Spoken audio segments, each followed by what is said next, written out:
1857. Oui. À partir de Ruzizi jusqu'à Boma, il a fait 999 jours. 999 jours. Oui. À partir de Ruzizi, là où il s'est mis dans les Ruzizi, jusqu'à Boma, il a fait 999 jours. Ça veut dire 3 ans et quelques mois. Je crois 2 ans et quelques mois. 2 ans. 2 ans, oui. 305 ans. 7 ans déjà, oui. Oui, 7 ans. 2 ans et quelques mois. 2 ans et quelques mois. Wow. Alors c'est à partir de Boma là-bas, bon, il a lancé déjà des communiqués. Bon, il a trouvé ici un territoire vierge qui n'est pas occupé, qui n'est pas civilisé. Alors il a proposé à l'Angleterre. Bon, l'Angleterre ne s'intéressait pas parce qu'il a déjà beaucoup de territoires à l'est de l'Afrique.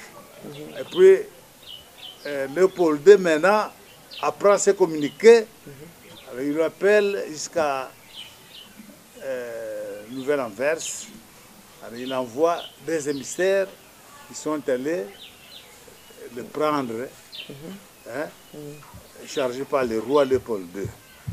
Parce qu'il était à la recherche d'un territoire en Afrique. Et puis, quand on voyait l'Atlas aussi, on voyait quelque part la Vierge, là, au milieu, au centre, avec un territoire inoccupé.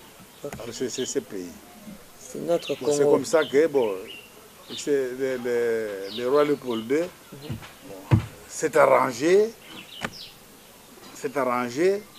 Bon, il a organisé une expédition internationale. Okay. Oui, alors, cette expédition, il a envoyé, il a expédié cette expédition internationale, c'est vers 1879. En 1879, il est revenu avec tout le nécessaire. Ce sont eux qui ont fait la route des caravanes. Vous suivez la route des caravanes. Bon, alors, ils se sont installés d'abord à Vivi. Après Vivi, ils sont allés, c'est-à-dire le long de la route des caravanes. Bon, ils bâtissaient des postes. Hein, des postes, à une certaine distance, on baptise des postes là, tel que Kimbungu là-bas dans le Bas-Congo vers Casse là-bas. Bon, c'est la route là, c'est sur la route des caravanes que les missionnaires suivaient aussi pour installer leurs missions. Oui. Okay. C'est comme ça que vous avez Sonampangu, Kimbungu, Lukunga, Ngomulutete, et puis jusqu'à vers Sonabat, c'est-à-dire entre Kinshasa, Borné, jusqu'à Mfimi. Mfimi, c'est une rivière qui est quelque part passée vers Kourou là-bas.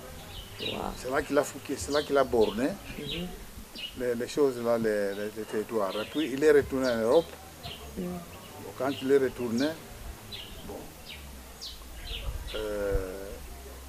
au retour, il continue à borner jusqu'à Stanley Falls.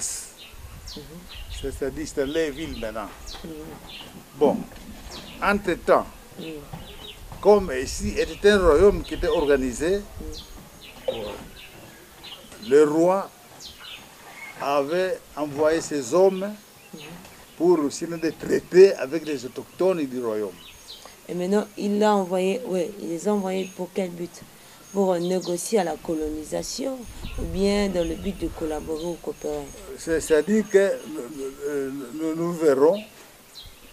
D'abord, il a signé des traités avec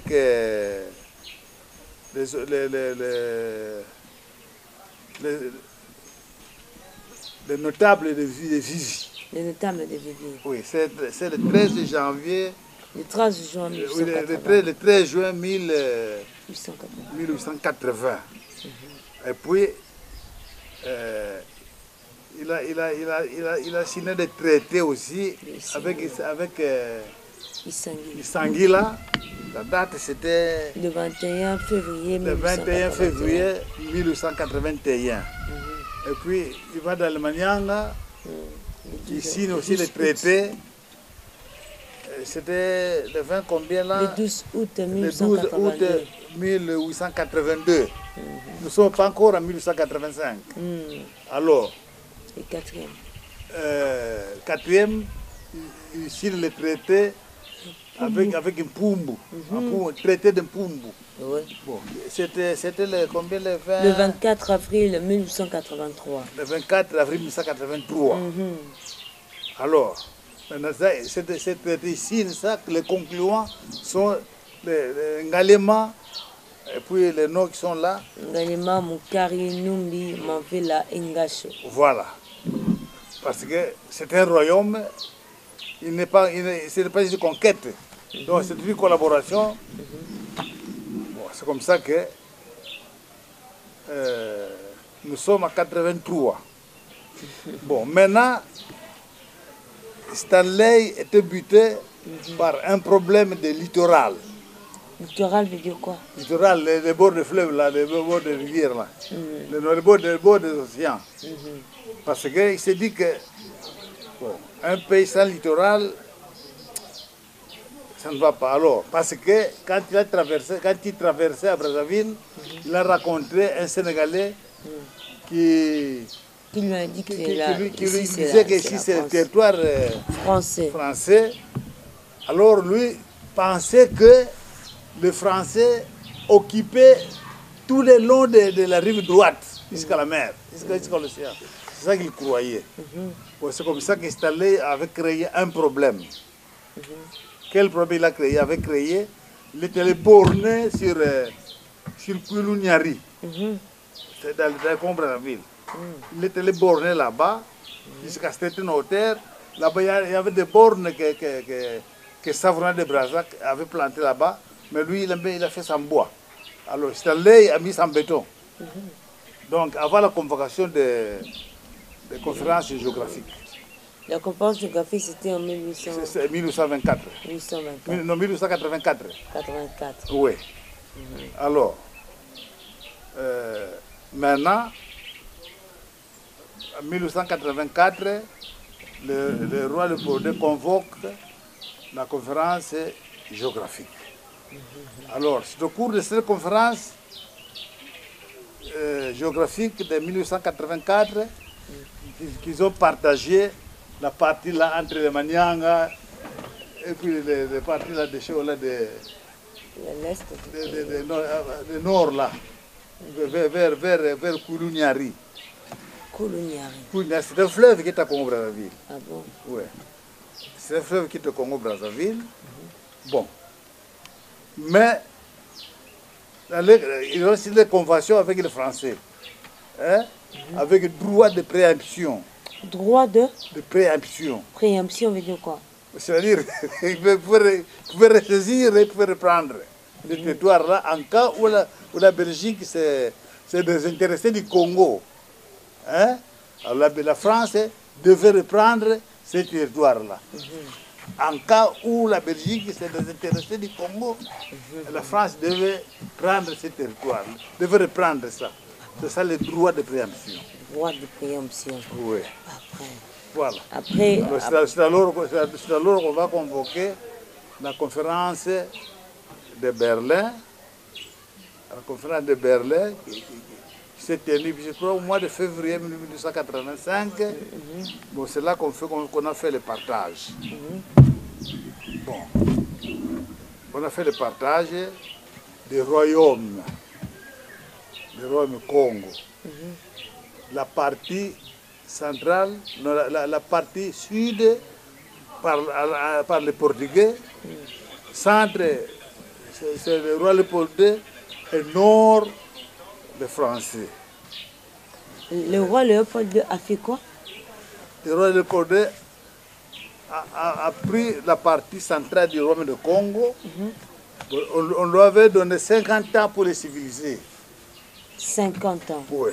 C'était partant de ces traités. Partant de ces traités de Berlin, là, 50 ans. De la conférence géographique. Non, de la conférence de Berlin de partage.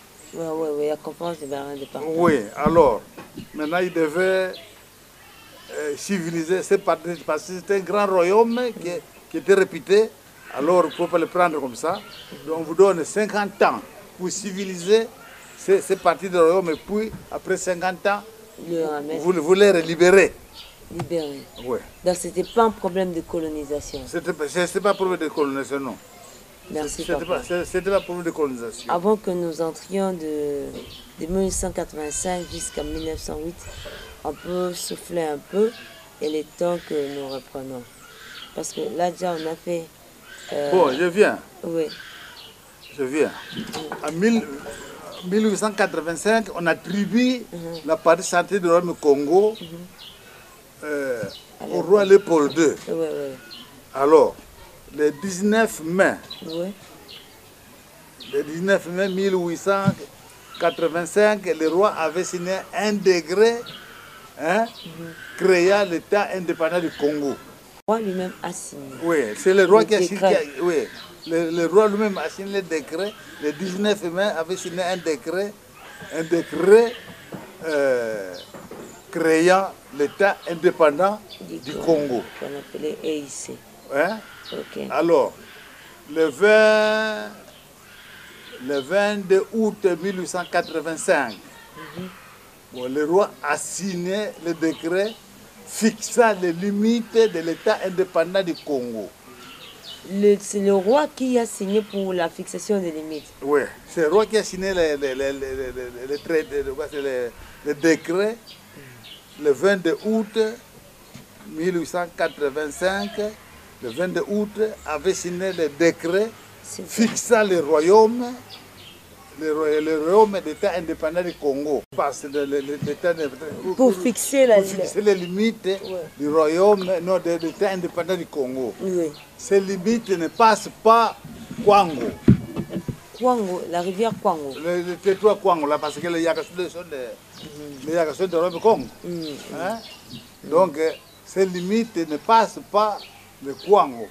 Okay. L'État indépendant du Congo se limite dans Kwango, là-bas, dans le territoire Kwango. Bon, au mois de septembre, je n'ai pas la date en tête, mais c'est au mois de septembre. Au mois de septembre, les États-Unis d'Amérique ont reconnu l'État indépendant du Congo. Hein? Ont reconnu l'État indépendant du Congo comme un État. Comme un État. Oui. Les États-Unis ont reconnu l'État indépendant du Congo, l'État indépendant du Congo comme État. C'est en septembre 1885. C'est avant les annexions. Avant les annexions, oui, de la pure combat. Avant les annexions. Oui. Bon, et puis, je lis dans le livre de l'histoire générale de l'Afrique, à la conférence de Berlin, un certain point 4 là, où j'ai lu, je cite, le roi ne devait pas faire l'annexion dans les royaumes. Et pourquoi lui il a fait annexion? Il ne pouvait pas annexer d'autres territoires dans les royaumes. Ça c'est le traité de Berlin qui est en Afrique. Et mais pourquoi le roi a fait des annexions alors? Parce qu'il était expansionniste depuis des ambitions économiques. Des ambitions économiques, c'est seulement pour piller les matières premières du Congo. Congo, les territoires là-bas, bon, parce que ces territoires-là, c'est pas ces territoires qu'on doit donner. Bon, on doit donner les royaumes de Congo pour les civiliser pendant 50 ans. Bon. Et maintenant, qu'est-ce qui a conduit que l'État indépendant passe pour un État colonial?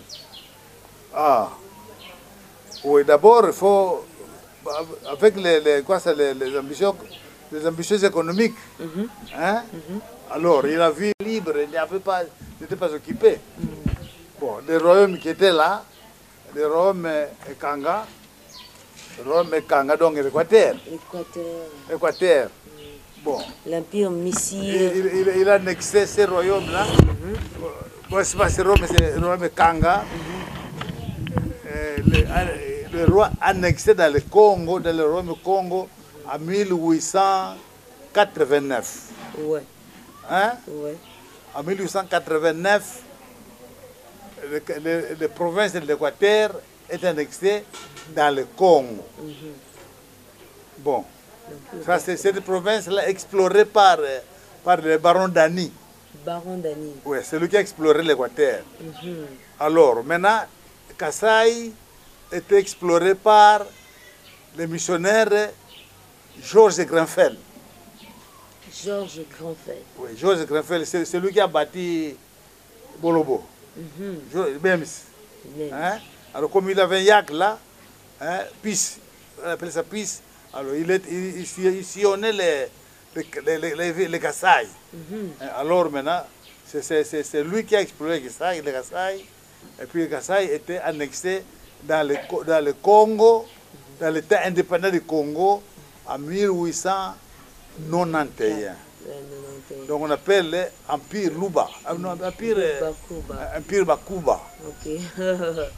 Empire Bakuba. Ouais. Alors, Empire Misiri, Ouais. ça c'est Kivu. Ouais, Kivu. Kivu est annexé dans l'État indépendant du Congo en 1894. Ouais. Hein? Ouais. Alors, l'Empire Lunda dans le Katanga, Ouais. est annexé dans l'État indépendant du Congo en 1895. Donc, là, Bon. Papa, s'il vous plaît, une question. Ouais. Donc, cela prouve suffisamment que comme le Rwanda aujourd'hui, en fait, je vois les Nilotiques qui s'accaparent de ces territoires, on dit Kivu, si c'est là. Donc, c'est fort possible que ce soit réellement leur territoire. À Kivu. Ouais.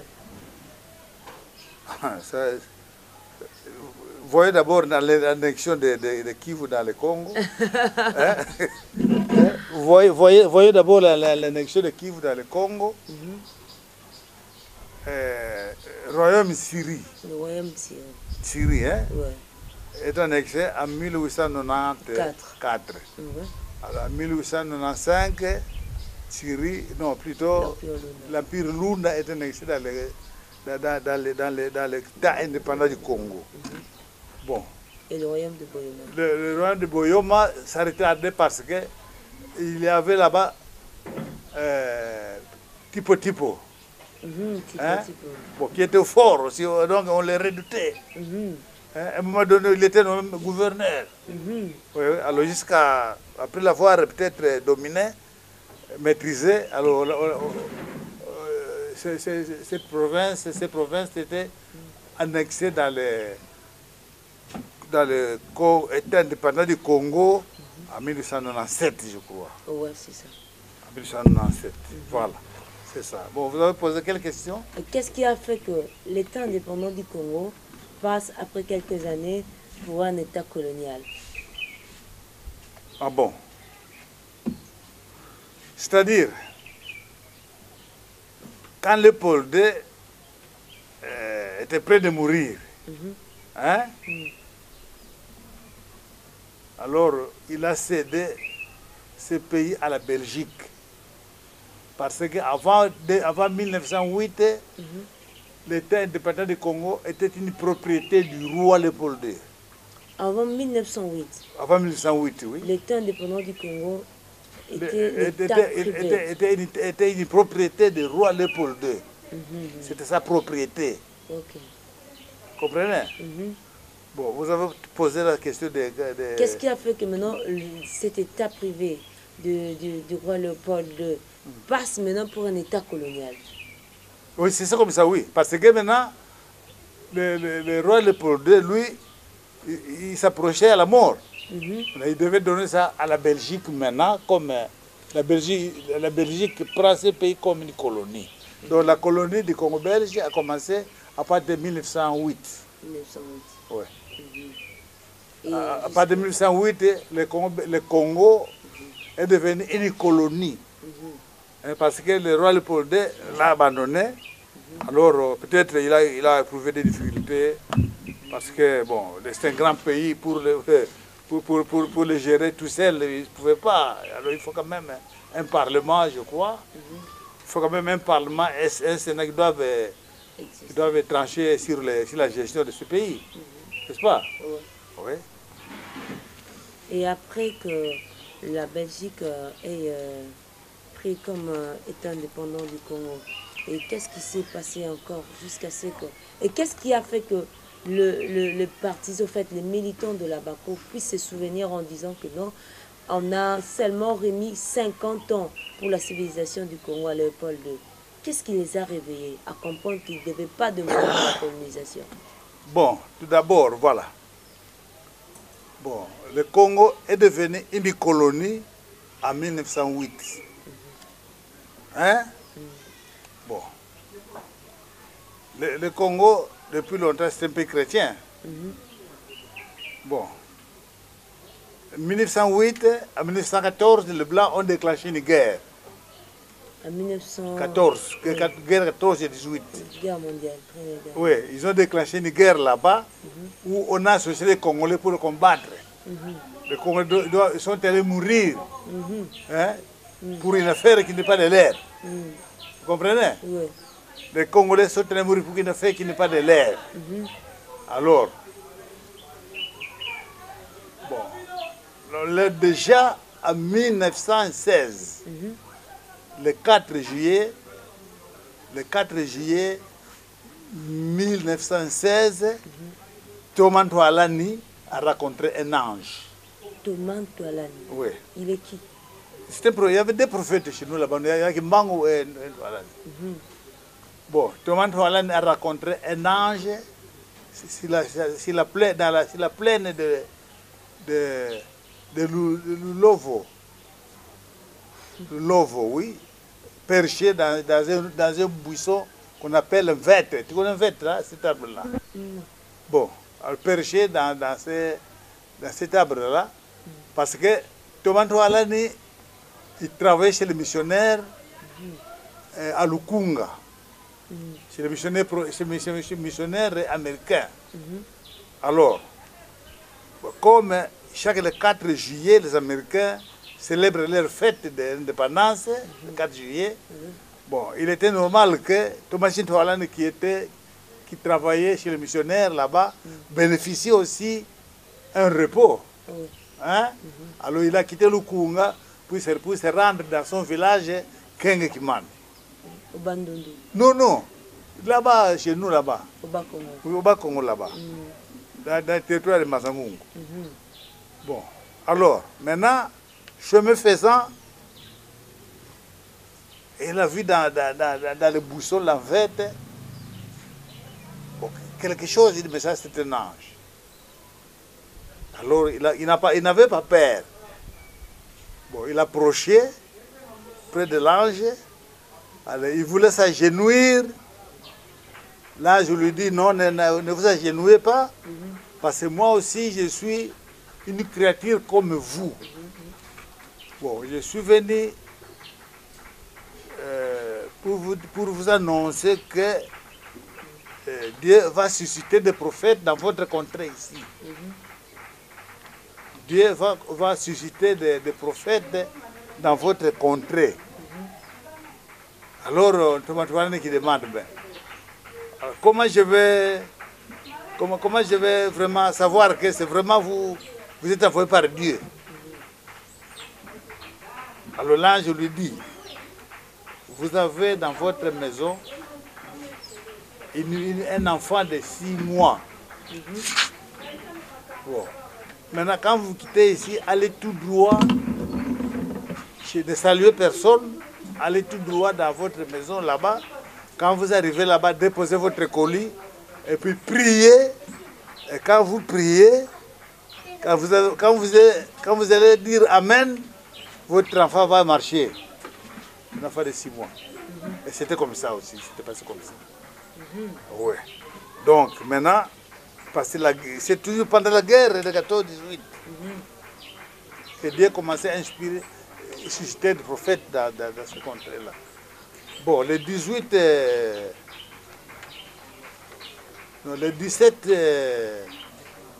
octobre, le 17 septembre 1918, le 17 septembre 1918, bon, Simon Kimbangu, hein, bon, il voulait se coucher, il voulait dormir. À 21h, quand il avait prié, il a entendu la voix qui lui appelait Kimbangu, Kimbangu, Kimbangu. Kimbangu dit, mais ah, ça c'est pas un homme. Hein? Sa conscience, c'est-à-dire que c'est pas un homme. Alors il avait répondu que je suis ici. Nazaliawa. Hein? Alors le message lui dit, la voix lui dit, dites au peuple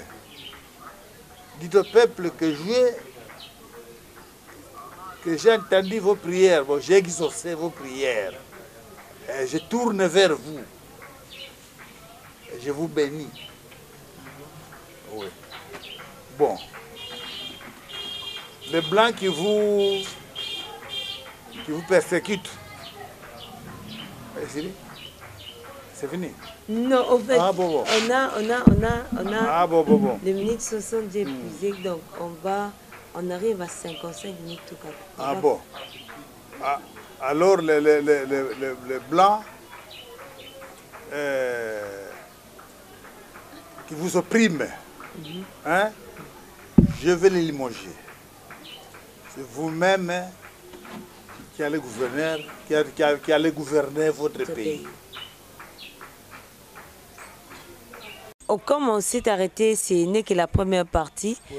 La deuxième partie, Dieu nous fera grâce d'écouter maintenant, partant de la prophétie de Kimbangu, la révélation que Kimbangu a reçue du Seigneur pour l'épanouissement ou le développement intégral du Congo et jusqu'à l'accession à l'indépendance. Alors restez branchés à la www.bilombe.com et Dieu ne restera pas et vous serez bénis. Papa, si vous pouvez saluer quelques-uns, ceux-là que vous connaissez, ça fera aussi un grand plaisir. Même ceux qui sont à l'étranger? Ouais. Ah bon. Oui, je vous remercie beaucoup d'être venu parce que, bon, pour moi, c'est une surprise que vous me faites. Hein? Alors, à travers vous, je salue mes enfants qui sont en Europe. Il y a Serge Lundila, il y a Guy Lundila, et Freddy Lundila. Ce sont mes enfants qui sont là. Je les salue. Et je salue aussi d'autres connaissances qui me connaissent, qui suivront cette émission. Je les remercie. Que Dieu vous bénisse tous. Merci. Okay. Merci, très chers amis. C'est par ici que nous voulons clore notre émission. Nous saluons notre boss, Lévi Zangou, et maman Karine et les bébés Eden. Nous n'avons pas oublié Glody Zangou et notre superviseur Focus Zangou. À la caméra, c'était Franck Kadima. Et à la réalisation, c'était Elizola. Et restez de cœur avec nous. Vous serez la deuxième partie de ces messages. Il est fort, il est profond.